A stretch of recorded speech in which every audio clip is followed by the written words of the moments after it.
But I also kept close tabs with the being a Cleveland Agora stagehand, and that's when the punk rock scene came in real big. And so the Dead Boys played there one night and asked me if I wanted to go out on a tour with them.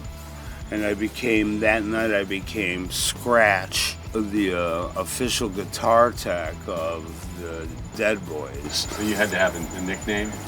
Well, the nickname started the next night because I got the Crabs in Milwaukee.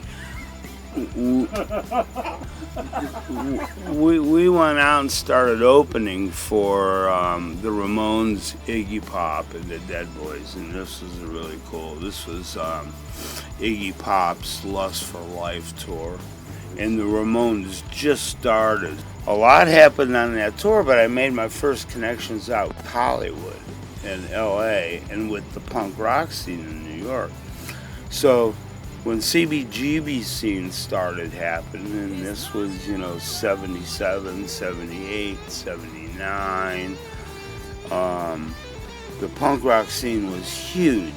So I was going to New York City a lot and working with the Dead Boys. We were playing CBGBs.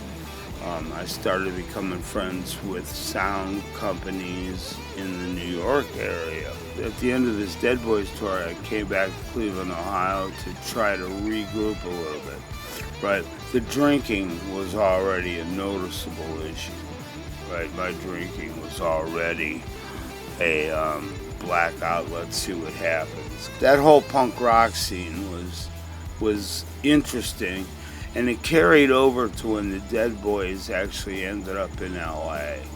And somehow I hooked up with the girl that she was the girl that took care of all the business at the Starwood.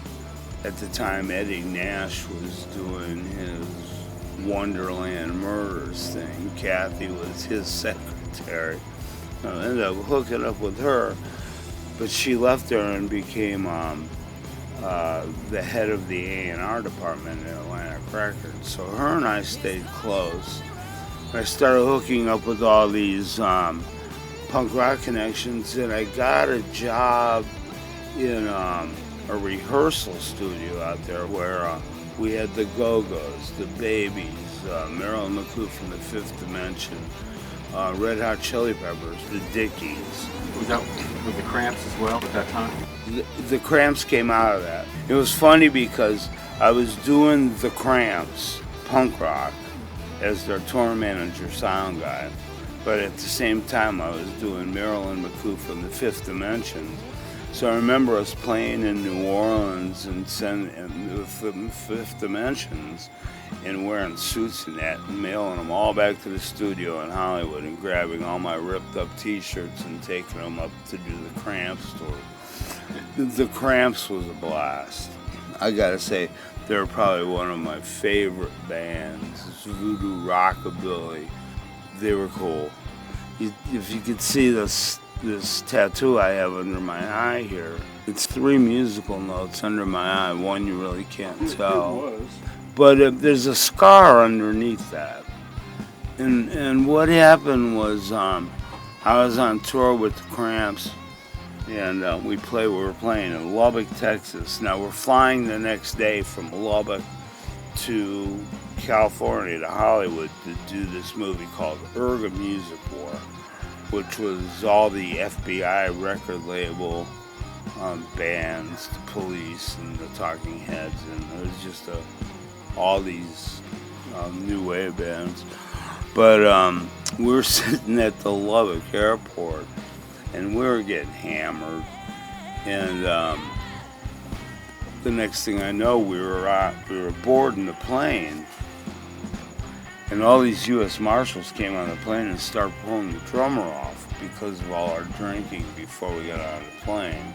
I stand up, I'm drunk, I'm lit. Yeah, you can't arrest him, just stupid. And I woke up in jail and I had this giant ass scar under my eye. They beat the hell out of me. Now, what really sucked was I was supposed to pay the band on the flight. I had all the money. When they got to LA, they had none. So they had to go to the record company and beg for money just so that they could eat when they got there and they're doing this movie. I had this public defender come up to me and he goes, what we'll do is you give me $200, I'll take you to the Lubbock airport, you leave, you fly out of here, you never come back again. And I was like, all right, that sounds like a good plan to me, huh? So he drops me off at the airport. Now I have 6 hours for my flight to leave. So I'm in the bar and I'm drinking Jack Daniels and I'm drinking Budweiser and there's U.S. Marshals at each end of the bar watching me. So I get up and I go to the bathroom, and on the way back I figured I'd get a newspaper to see what was going on and kill some time with that while I'm drinking. The local section of the paper, the headline was "Punk Rocker Jailed on Airline Charges," and it was this story about me getting arrested the night before,